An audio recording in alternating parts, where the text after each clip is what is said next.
सरकार लाई है विद्यार्थियों के लिए डिजिटल लाइब्रेरी। बच्चों के उज्जवल भविष्य के लिए बिहार सरकार है सदा अग्रसर और तैयार। कक्षा 1 से कक्षा 12 तक की सभी पाठ्य पुस्तक पूरक सामग्री एवं वीडियो अब शिक्षा विभाग बिहार सरकार द्वारा विकसित पोर्टल पर है उपलब्ध। अध्ययन सामग्री देखने के लिए BEPCLots.bihar.gov.in पर विजिट करें अथवा एंड्रॉइड मोबाइल पर गूगल प्ले स्टोर से E-Lots ऐप डाउनलोड करें।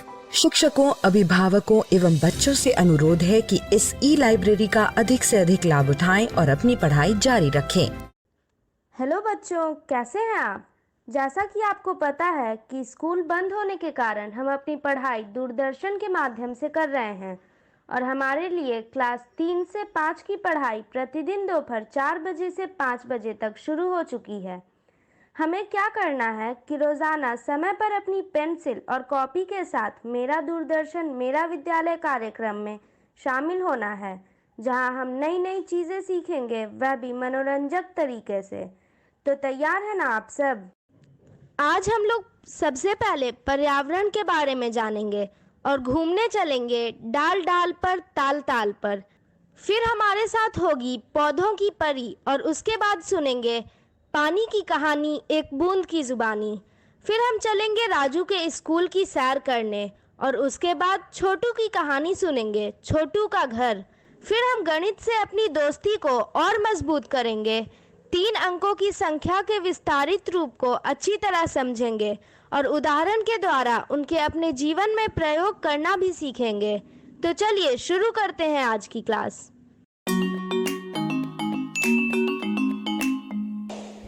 नन्हे मुन्ने हंसते गाते प्यारे प्यारे बच्चों, मेरे साथ एक सैर पर चलोगे? क्या कहा? मैं कौन हूँ? मैं प्रकृति की परी हूँ। मैं प्रकृति के कई दिलचस्प और अनोखे पहलुओं को जानती हूँ। चलो कुछ चीजें आज तुम्हें भी दिखाती हूँ। आओ मेरे बाग में आओ। कितना सुंदर है ना? ऊपर खुले आसमान को देखो। वह क्या उड़ रहा है? कोई पंछी है। कौन सा पंछी है? हाँ, कबूतर। और वहाँ दूसरी ओर एक हंसों का झुंड उड़ रहा है। और वो देखो, एक शरारती कौवा। वो एक बड़े से पेड़ पे जाके बैठ गया। पर कौवा पेड़ पर अकेला नहीं है। कौन छिपा है पत्तों में? बिल्कुल सही, एक बंदर। देखो कैसे चेहरे बना रहा है। चुलबुली चहकती हाँफती हुई एक गिलहरी फटाफट पेड़ के तने पर चढ़ी और ऊंची डाल पर जाकर बैठ गई। और दूसरी डाल पर कौन बैठा है? एक गौरैया। ऊपर ही देखते रहोगे? थोड़ा ध्यान नीचे भी दो भाई। चलते चलते किसी जीव को नुकसान मत पहुंचाना। ध्यान से देखो, यह चींटियां अपना खाना लेकर कहाँ जा रही हैं? और यह रहा एक केंचुआ जो मिट्टी को उपजाऊ बना रहा है ना दिलचस्प? अब मैं तुम्हें एक तालाब के किनारे ले चलती हूँ। यहाँ तुम्हें कौन कौन दिख रहा है? 2 भैंस पानी में नहा रही हैं। देखो, एक भैंस पर वो पक्षी आकर बैठ गया। क्या ये भैंस और वो पक्षी दोस्त हैं? वहाँ एक टांग पर एक सारस खड़ा है। ये ऐसे क्यों खड़ा है? सही कहा, वह शांति से मछली पकड़ने का इंतजार कर रहा है। मछलियाँ भी तो तालाब में रहती हैं। ये सारे जानवर कितने सुंदर हैं। बच्चों, तुमने एक बात पर ध्यान दिया? कुछ जानवर उड़ते हैं, कुछ रेंगते हैं, कुछ चलते हैं, कुछ फुदकते हैं। कुछ जानवरों की पूंछ होती है, कुछ की सूंड, कुछ के पंख। ये जानवर कहाँ रहते हैं? अभी हमने देखा, कुछ पेड़ पर रहते हैं, कुछ घास में छुपकर, कुछ पानी में रहते हैं, कुछ जमीन पर, कुछ तो हमारे घरों में भी रहते हैं। ऐसे कौन से जानवर हैं जो हमारे घर में रहते हैं? सही कहा, कुत्ते, बिल्ली, तोते और बहुत सारे जानवर इंसानों के करीबी दोस्त हैं। इन्हें पालतू जानवर भी कहते हैं। कुछ और जानवर हैं जो बिन बुलाए ही हमारे घरों में रहने के लिए आ जाते हैं, जैसे कि चूहे, छिपकली और कॉकरोच। अब इन सभी जानवरों को देखो, क्या तुम इनके नाम जानते हो? ये है चींटी, ये चूहा, ये चूजा, ये खरगोश, ये बंदर, ये कछुआ, ये सांप और ये हाथी। बच्चों, तुमने ध्यान दिया? हर जानवर का आकार भी अलग अलग होता है। कुछ जानवर छोटे होते हैं, कुछ बहुत बड़े। इस चूहे को देखो, क्या तुम चूहे से छोटे जानवर का नाम बता सकते हो? चींटी। और चूहे से बड़े जानवर का? हाँ, खरगोश। और खरगोश से बड़ा? इससे बड़ी बकरी। बकरी से बड़ी? बकरी से बड़ी भैंस। अच्छा बताओ, धरती पर रहने वाला सबसे विशाल जानवर कौन सा है? बड़े कान वाला, लंबी सूंड वाला हाथी। प्रकृति से दोस्ती करने के बहुत मजे हैं। अब क्या हम कुछ जानवरों की तस्वीर बनाने का प्रयास करें? पहले एक तितली बनाते हैं। 2 लकीरें ऐसे खींचो, फिर अपने अंगूठे का निशान लगाओ। 2 ऐसे और 2 ऐसे, बन गई तितली। ऐसे ही तुम बना सकते हो मोर, कुत्ता, तोता आदि। देखा प्यारे बच्चों, दुनिया में कितने प्रकार के जानवर हैं। आज हमने बहुत सारे जानवरों से दोस्ती करी। कुछ जानवर आसमान में उड़ते हैं, कुछ पेड़ों पे रहते हैं, कुछ जमीन पर और कुछ पानी में। ये जानवर दिखते भी अलग अलग हैं, जैसे कि कुछ छोटे, कुछ बड़े और कुछ बहुत बड़े। कुछ पंखों वाले, कुछ सूंड वाले और तो और कुछ पूंछ वाले। कुछ जानवर उड़ते हैं, कुछ रेंगते हैं, कुछ चलते हैं और कुछ फुदकते हैं। कई जानवर हमारे घरों में भी रहते हैं। कुछ हमारे पालतू होते हैं और कुछ बिन बुलाए ही आ जाते हैं। सब अनोखे, सब अलग, पर फिर भी प्रकृति में घुल मिल के रहते हैं।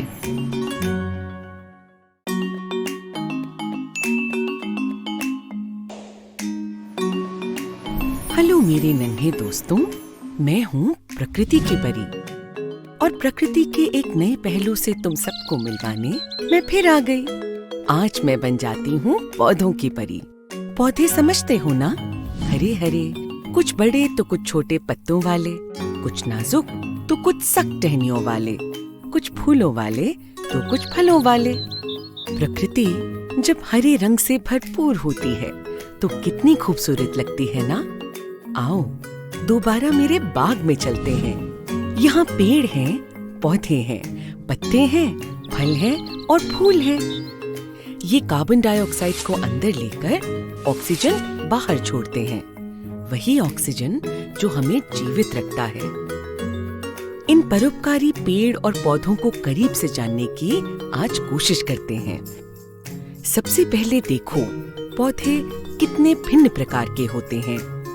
यह है नीम का बड़ा सा पेड़, यह कद्दू की रेंगती हुई बेल, यह मेहंदी की झाड़ी, यह गेंदे की क्यारी और यह है पुदीने और धनिया के छोटे छोटे पौधे। यह है कमल का फूल जो कि पानी पर तैरता है।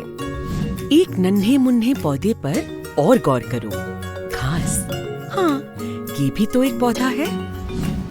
देखा, पौधे कितने अलग अलग तरह के होते हैं। सबसे बड़ा और मोटे तने वाला होता है पेड़, उससे छोटी होती हैं झाड़ियाँ, उनसे भी छोटे पौधों में मिलती हैं जड़ी बूटियाँ। आओ अब जरा पेड़ों पर गौर करें। कुछ पेड़ों के तने मोटे होते हैं तो कुछ के पतले, कुछ के तने खुरदुरे होते हैं तो कुछ के चिकने। पेड़ों को हरा कौन बनाता है? उनके पत्ते। जरा ध्यान देते हैं अब पत्तों पर। कुछ पत्ते छोटे होते हैं जैसे कि धनिया के पत्ते, कुछ पत्ते बड़े होते हैं जैसे कि केले के पत्ते। कोई पत्ता गोल होता है जैसे कमल का पत्ता, कोई सुई जैसा पतला होता है तो कोई चौड़ा। कुछ पत्तों के रंग भी अलग होते हैं जैसे कि पीले, लाल और बैंगनी। और हर पत्ते का हरा रंग भी अनूठा होता है, कोई हल्का तो कोई गाढ़ा। जब पत्ते बूढ़े हो जाते हैं तो हरे से पीले होने लगते हैं और फिर पेड़ों से झड़ जाते हैं। कुछ पत्तों की सतह चिकनी होती है, कुछ की खुरदुरी, कुछ के किनारे सीधे होते हैं, कुछ के टेढ़े मेढ़े। अगर हम इन पत्तों को रचनात्मकता से साथ रखें तो कुछ जानवरों के आकार भी बना सकते हैं। यह देखो, पत्तों से बना हाथी। अच्छा बच्चों, क्या तुमने कभी गौर किया है कि कुछ पत्तों और पौधों से महक भी आती है?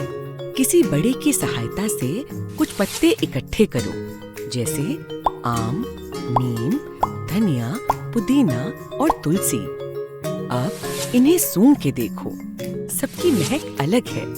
क्या इनमें से कुछ पत्तों का प्रयोग तुम्हारे घर की रसोई में भी होता है? अपने माँ बाबूजी से जरूर पूछना। कुछ पौधों पर फूल लगते हैं, जैसे गुलाब, गेंदा और कमल। कुछ पौधे सब्जियां देते हैं, जैसे बैंगन, मिर्च और कद्दू। कुछ पौधे फलों से लदे होते हैं, जैसे केला, आम और सेब।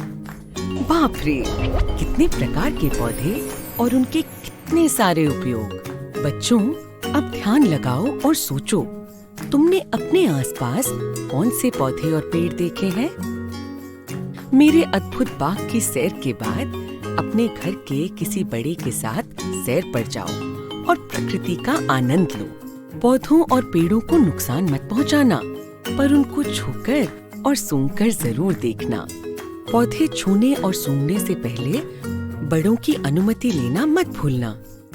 और फिर याद करना आज का पाठ, जिसमें हमने देखे विभिन्न प्रकार के पौधे, कुछ छोटे, कुछ बड़े, कुछ मोटे तने वाले, कुछ छोटी टहनियों वाले, अलग अलग प्रकार के पत्तों वाले, विभिन्न प्रकार की महक वाले, कुछ फल देने वाले, कुछ फूल देने वाले और कुछ सब्जियां देने वाले भी। अब तुम अपने आसपास के पेड़ पौधों को आराम से पहचान सकते हो।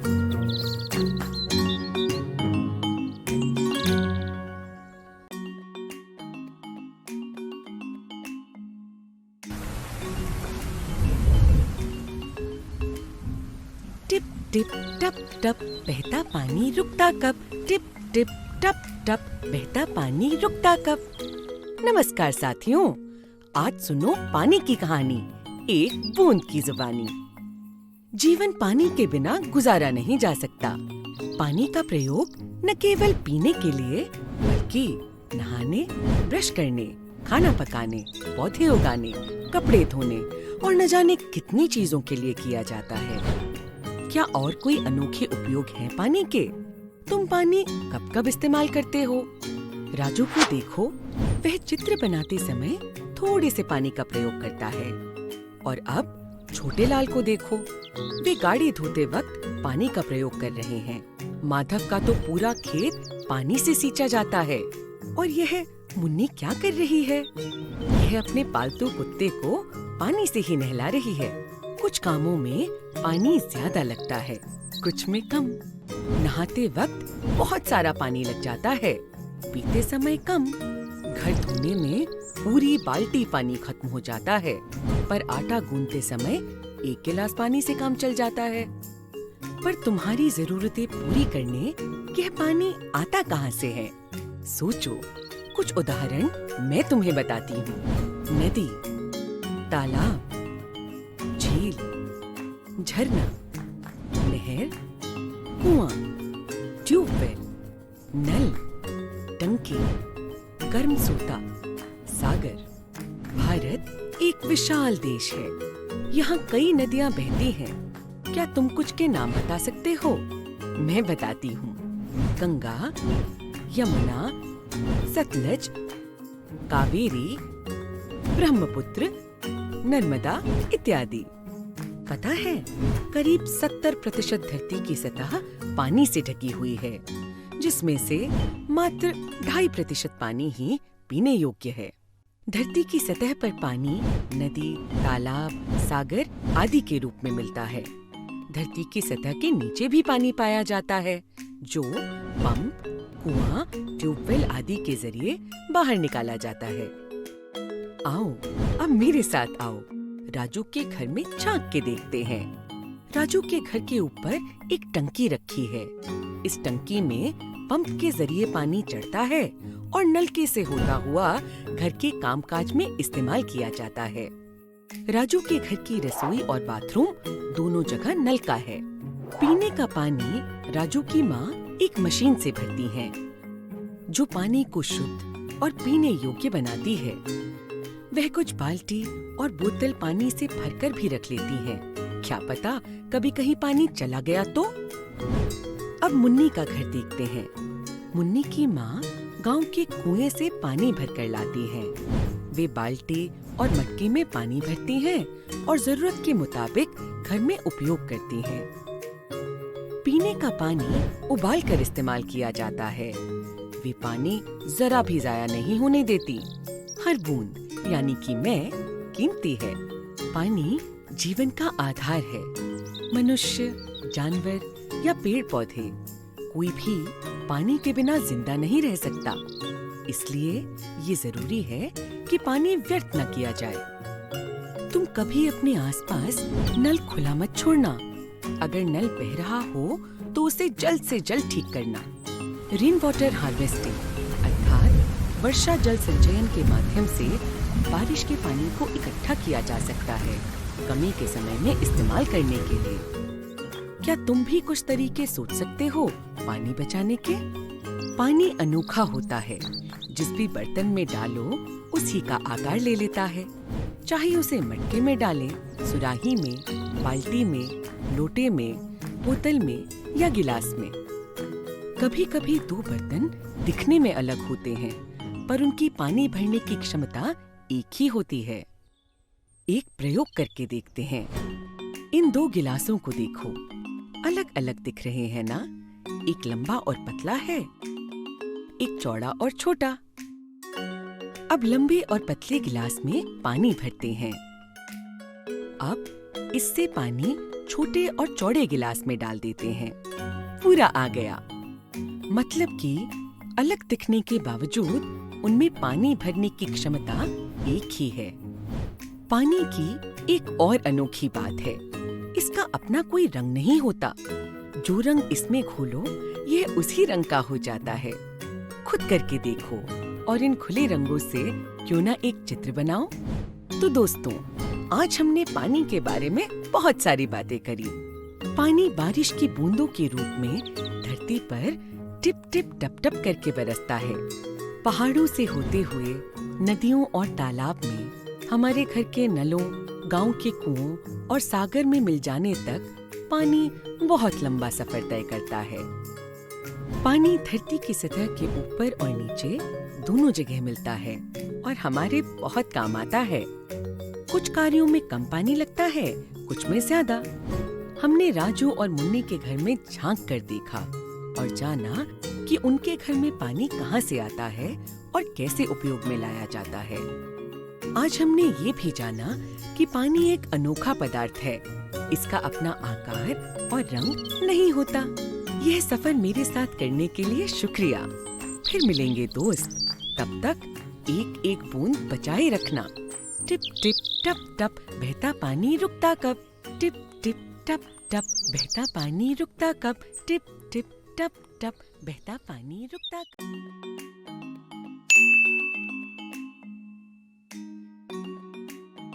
राजू के स्कूल में आज परिवार दिवस मनाया जा रहा था। हर बच्चा बारी बारी से अपने पूरे परिवार को अपनी क्लास से मिलवा रहा था।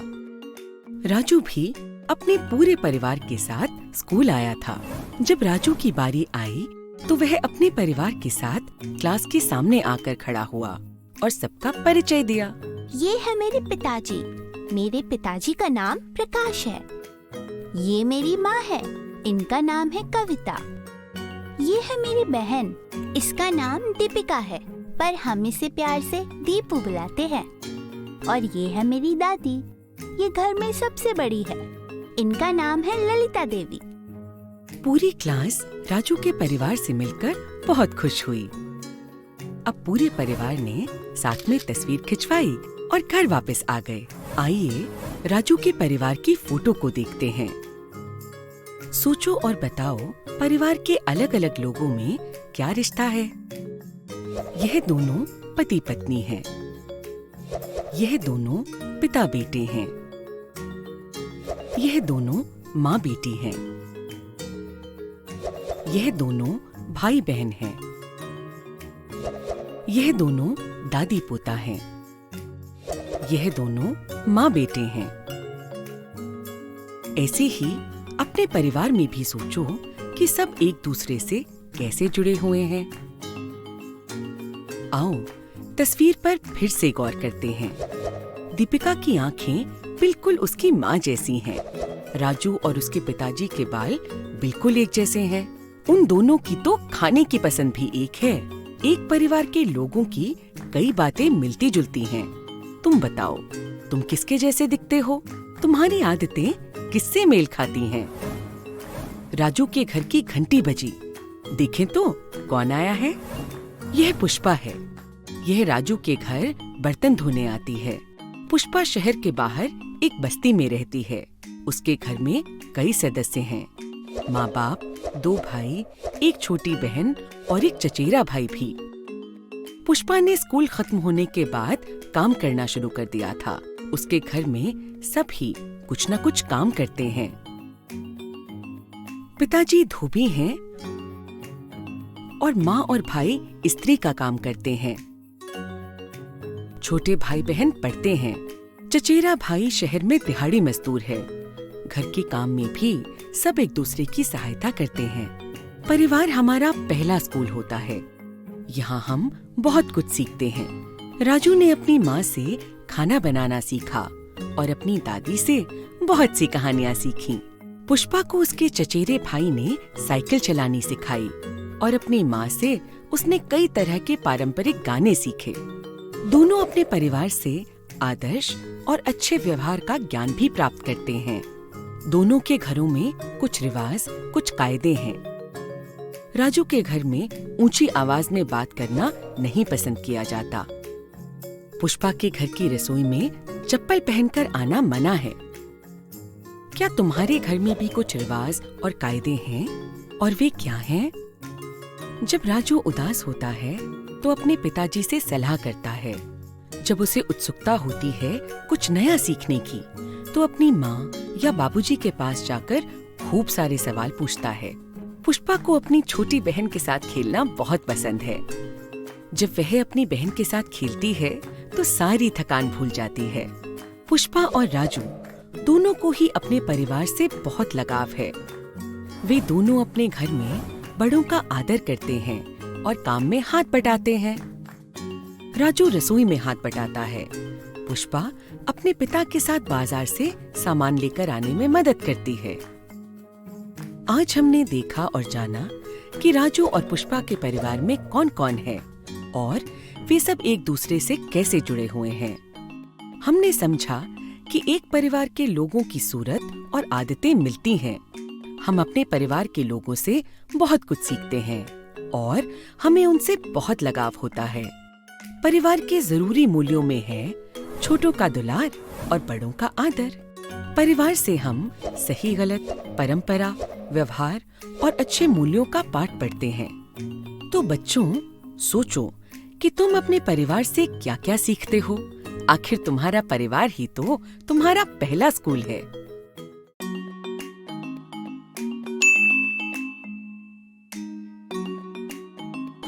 एक बार तेज बारिश के मौसम में छोटू अपना गांव छोड़कर मुंबई आ गया।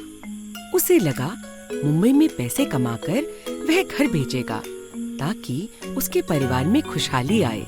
मुंबई पहुंचने पर छोटू को सबसे पहले रहने के लिए जगह चाहिए थी। गांव के मुकाबले यहाँ बहुत सारे लोग थे।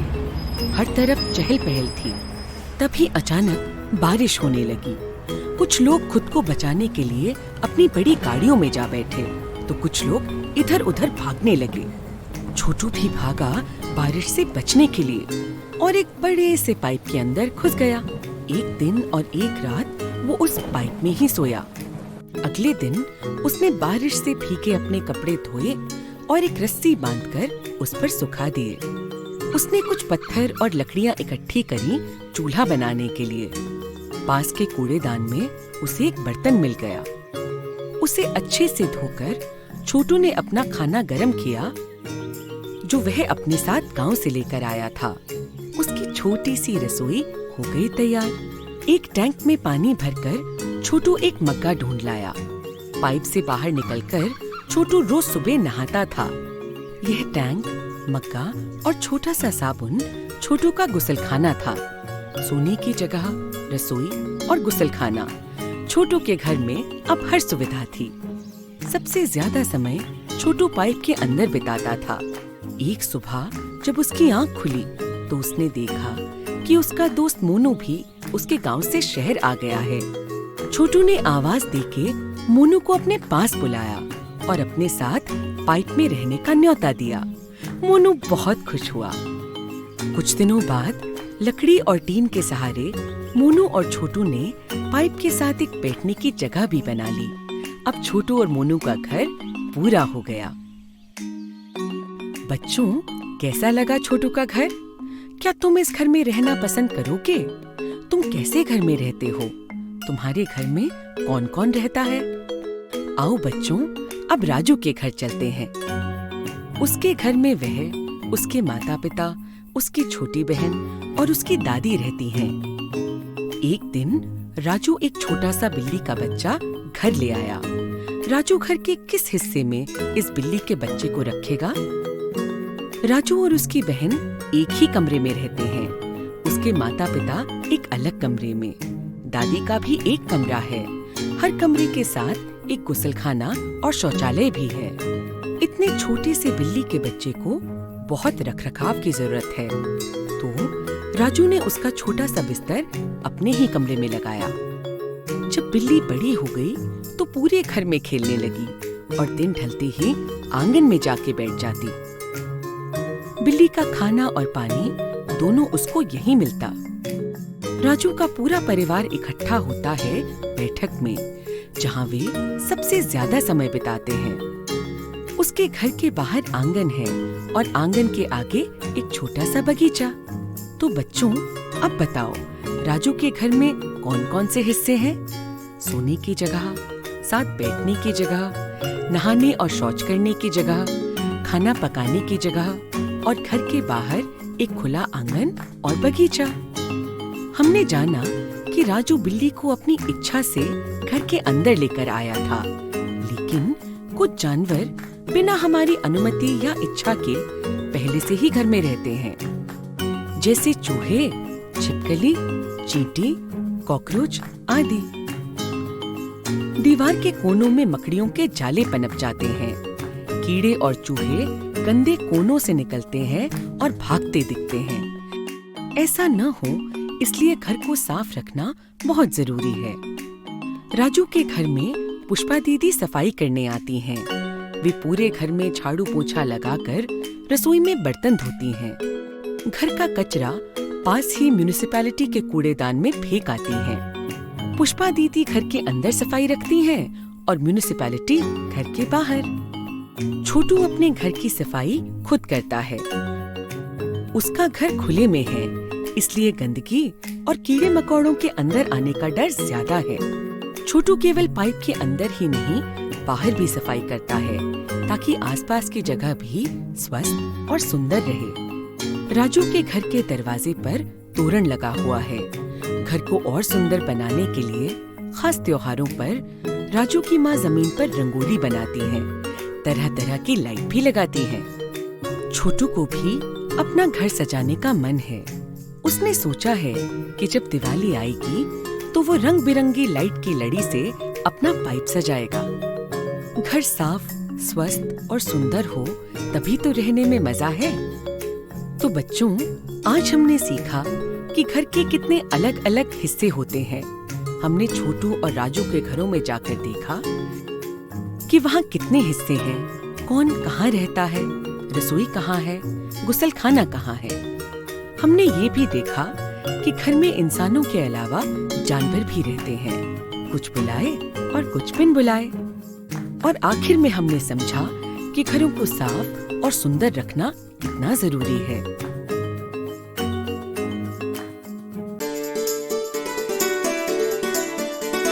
डर से नहीं तैयारी से आगे कदम बढ़ाना है। रुकी जिंदगी में चहल पहल वापस फिर से लाना है।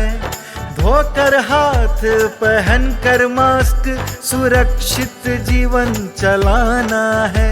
सुरक्षित जीवन चलाना है।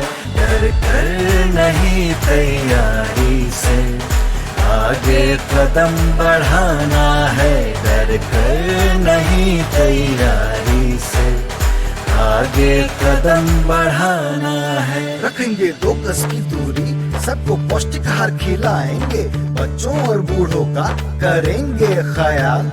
रोगी नहीं, रोग से लड़ कोरोना को हराएंगे। स्वास्थ्य केंद्र फिर से खुल गए, जिनका लाभ उठाना है। रुकी जिंदगी में चहल पहल वापस फिर से लाना है। धोकर हाथ पहन कर मास्क सुरक्षित जीवन चलाना है। सुरक्षित जीवन चलाना है। डर कर नहीं तैयारी से आगे कदम बढ़ाना है। डर कर नहीं तैयारी से आगे कदम बढ़ाना है।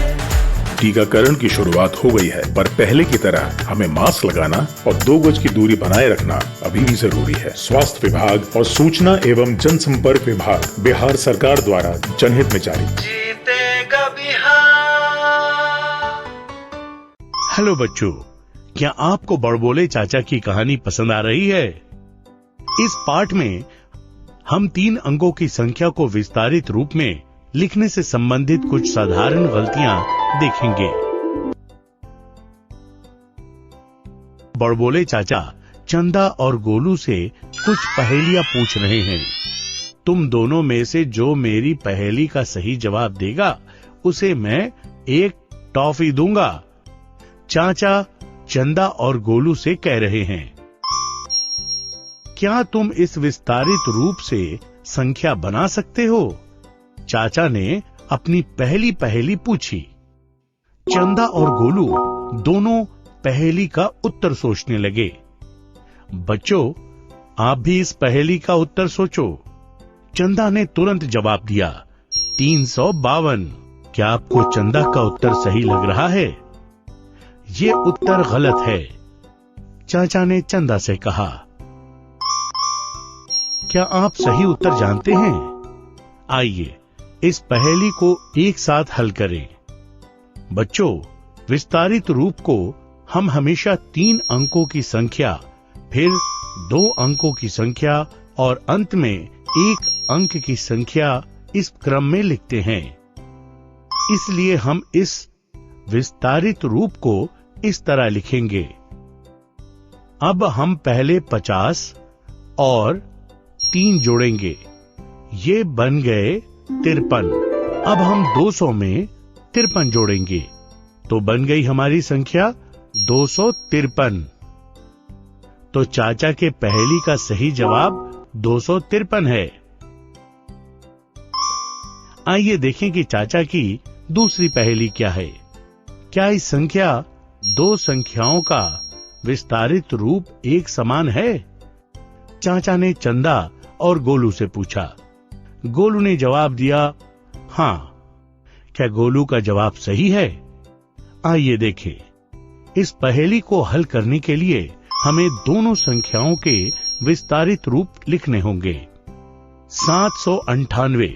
हम 798 को विस्तारित रूप में इस तरह लिख सकते हैं।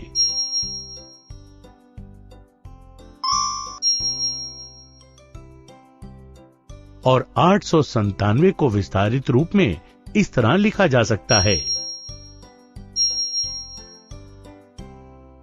इस तरह हम देख सकते हैं कि दोनों संख्याओं के विस्तारित रूप अलग अलग हैं। इसलिए गोलू का उत्तर गलत है। तुम्हें टॉफी नहीं मिलेगा गोलू, तुम्हारा उत्तर गलत है।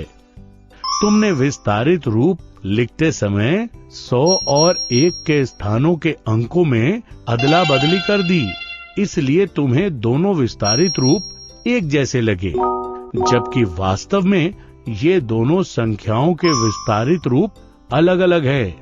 चाचा गोलू से कहते हैं, ये रही हमारी आखिरी पहेली। क्या तुम इस संख्या को विस्तारित रूप में लिख सकते हो? चाचा ने चंदा और गोलू से पूछा। चंदा ने ये जवाब दिया और गोलू का जवाब ये है। क्या आप बता सकते हैं कि किसका जवाब सही है? सोचो सोचो। आइए इस संख्या को विस्तारित रूप में लिखें। 553। 500 से 53 आगे है, इसलिए हम इसे 500 में 53 जोड़कर इस तरह लिख सकते हैं। अब हम 53 को विस्तारित रूप में 50 में 3 जोड़कर इस तरह लिखेंगे। इस तरह 553 का सही विस्तारित रूप ये है। चंदा ने संख्या को विस्तारित रूप में लिखते समय केवल तीनों अंकों को जोड़ दिया, जो कि कुल 13 बनता है, ना कि 553, जो गलत है। हम देख सकते हैं कि गोलू ने संख्या को विस्तारित रूप में लिखने की सही प्रक्रिया का इस्तेमाल कर सही उत्तर लिखा है। शाबाश गोलू, तुम्हारा उत्तर सही है। ये रही तुम्हारी टॉफी। चाचा ने गोलू से कहा और उसे एक टॉफी दे दी। गोलू ने टॉफी का आधा हिस्सा चंदा को दे दिया। चंदा और गोलू ने टॉफी खा ली। अब वे दोनों अपने घर चले। बच्चों, इस पाठ में हमने 3 अंकों की संख्या को विस्तारित रूप में लिखने से संबंधित कुछ साधारण गलतियां देखी। उम्मीद है कि आप वो गलतियां नहीं दोहराएंगे। बच्चों, क्या आप मार्केट की सैर पर जाना पसंद करते हैं? आइए अप्पू के साथ मार्केट की सैर पर चलें और 3 अंकों की संख्या के बारे में समूह के द्वारा और जानें।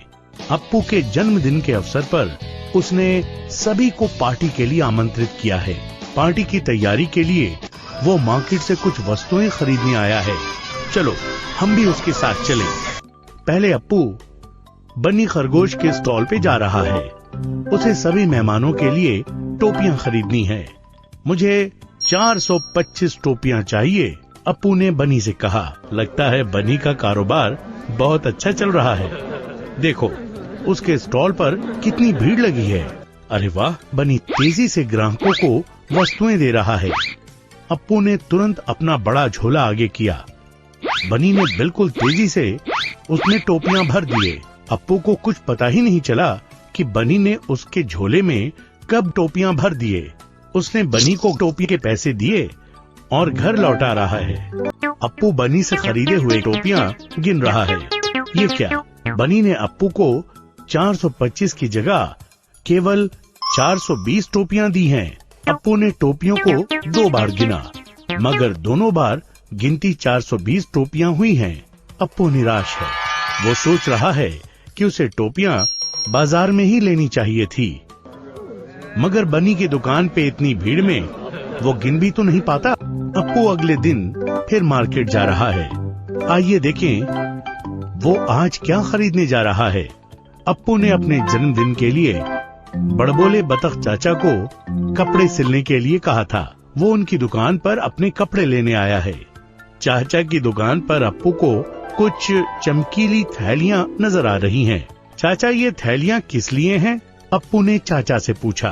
अप्पू बेटा, बनी के स्टॉल पर आजकल बहुत भीड़ लगी रहती है। तेजी से काम करने में वो अक्सर गलत गिनती कर देता है, इसलिए मैंने अपने लिए ये थैलियां सी ली हैं।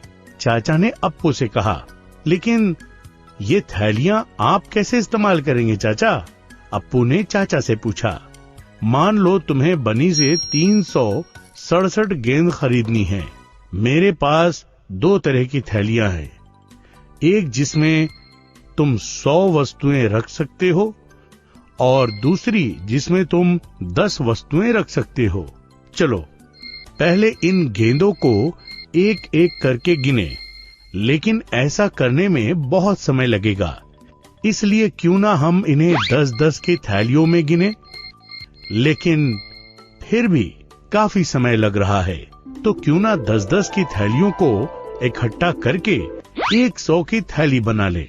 इस तरह हम 367 गेंद इन 10 और 100 की थैलियों की मदद से आसानी से गिन सकते हैं। यदि हम ऐसा करें तो हमारे पास 3 100 की थैलियां, 6 10 की थैलियां और 7 गेंदें होंगी। देखा तुमने अप्पू, हमने कितनी जल्दी गेंद गिन ली। चाचा ने अप्पू से कहा, अरे वाह चाचा, मुझे भी ये थैलियां दे दीजिए, ये मेरे बहुत काम आएगी।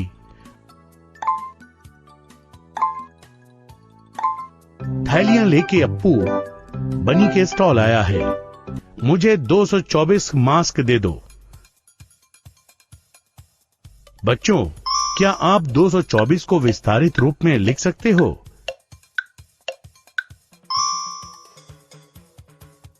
जी हाँ, आपने इसे बिल्कुल सही लिखा है। थैली आगे करो, बनी ने अप्पू से कहा। इस बार अप्पू ने पहले 100 की 2 थैलियां आगे की, फिर उसने 10 की 2 थैलियां आगे की। मेरे पैसे दे दो, बनी ने अप्पू से कहा। पहले मेरे 4 बचे मास्क दे दो, फिर मैं तुम्हें पैसे दूंगा। अप्पू ने बनी से कहा। बनी चौंक गया कि अप्पू ने इतनी जल्दी सारे मास्क कैसे गिन लिए। उसने अप्पू को उसके 4 मास्क दे दिए और अप्पू से पैसे ले लिए। अप्पू अपनी थैलियां और 4 बचे मास्क लेकर खुशी खुशी घर चल पड़ा। तो बच्चों, आज हमने समूह के द्वारा 3 अंकों की संख्याओं को जल्दी गिनना सीखा। बच्चों, क्या आपको अप्पू की मार्केट की सैर याद है? हमने पिछले पाठ में समूह के द्वारा 3 अंकों के संख्याओं को जल्दी गिनना सीखा। बच्चों, जैसे हमने बतख चाचा के थैलियों की मदद से 3 अंकों की संख्या को 100, 10 और 1 के समूहों में लिखना सीखा, ठीक उसी तरह से हम किसी तरह 3 अंकों की संख्या को 100, 10 और 1 के समूह में लिख सकते हैं। आइए इसका एक और उदाहरण देखें। मान लो आपको 281 अंडे 100, 10 और 1 के समूहों में गिनने हो, तो आप पहले 281 को विस्तारित रूप में लिखें और फिर ध्यान दें तो पाएंगे कि 200 100 के 2 समूहों से बनता है, 80 10 के 8 समूहों से और 1 अंडा किसी समूह में नहीं आ पाता। आइए अब इस पाठ में हम अप्पू की जन्मदिन की तैयारी कहां तक पहुंची ये देखें और 3 अंकों की संख्या को समूह से पहचानना सीखें। जन्मदिन की तैयारी के लिए अप्पू चंदा के फूलों की दुकान पर जा रहा है। चंदा फूलों को बड़ी 100 फूलों की मालाओं, छोटी 10 फूलों की मालाओं और खुले फूल भी बेचती है।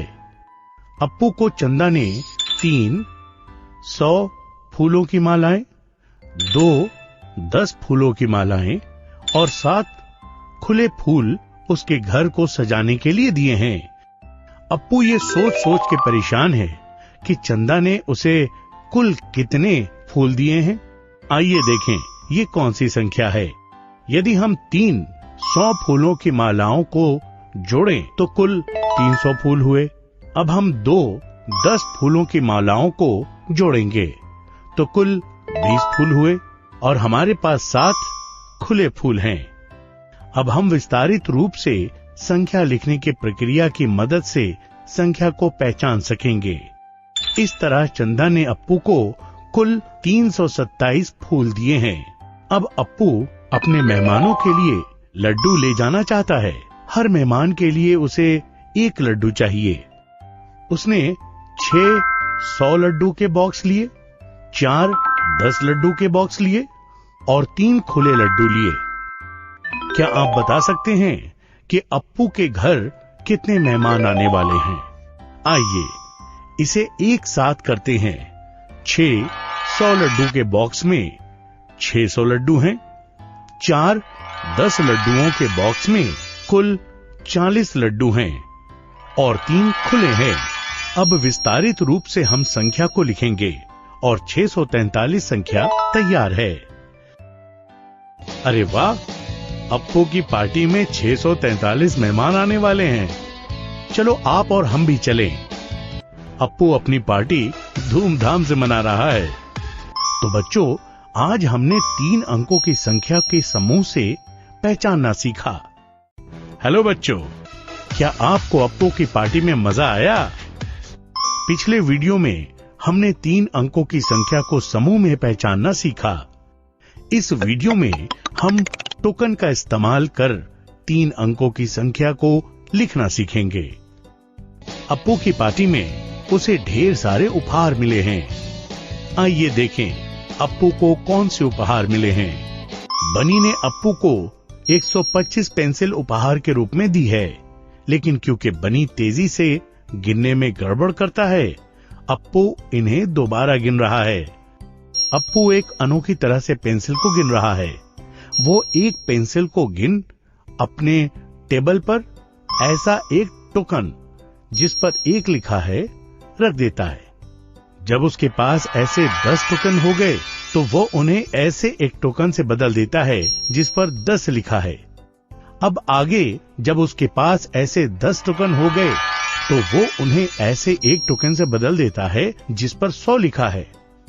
इस तरह अप्पू ने सारी 125 पेंसिल गिन ली। उन्हें 1 100 का टोकन, 2 10 के टोकन और 5 1 के टोकन में दर्शा दिया। अप्पू ने 125 पेंसिल अपने टोकन इस्तेमाल कर गिन लिए। हम ऐसे टोकन से 3 अंकों वाली संख्या को आसानी से पहचान और लिख सकते हैं। इस प्रक्रिया का इस्तेमाल कर हम कोई भी 3 अंकों की संख्या को अप्पू के 100, 10 और 1 के टोकन में लिख सकते हैं। बड़बोले बतख चाचा ने अप्पू को उपहार में 407 टॉफी दी हैं। क्या आप इन टॉफी की संख्या को 100, 10 और 1 के टोकन में लिख सकते हैं? आइए इसे एक साथ लिखते हैं।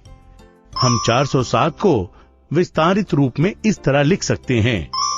हम 400 को 4 100 के टोकन में लिख सकते हैं। यहाँ कोई 2 अंकों वाली संख्या नहीं है, इसलिए हम कोई 10 के टोकन इस्तेमाल नहीं करेंगे। इसे हम 10 के टोकन में 0 लिख के दर्शाएंगे और 7 को 7 1 के टोकन इस्तेमाल कर इस तरह लिख सकते हैं।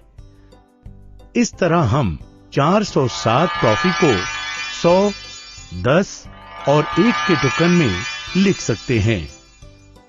अब अप्पू ने शेर खान के दिए कंचों को टोकन इस्तेमाल कर गिना। उसने 7 100 के टोकन, 6 10 के टोकन और 0 1 का टोकन इस्तेमाल किया। क्या आप शेर खान के दिए कंचों की संख्या को इन टोकन से लिख सकते हैं? आइए इस प्रक्रिया को समझें। 7 100 के टोकन को हम 700 की संख्या में लिख सकते हैं। फिर 6 10 के टोकन हो गए 60 और अंत में कोई भी 1 का टोकन नहीं है, इसलिए हम 1 के टोकन में 0 लिखेंगे। अब हम इस विस्तारित रूप से 3 अंकों की संख्या को आसानी से पहचान सकते हैं। अरे वाह, शेर खान ने अप्पू को 760 कंचे उपहार में दिए हैं। आओ बच्चों, हमने सीखी हुई प्रक्रिया से इस तालिका को पूरी करो।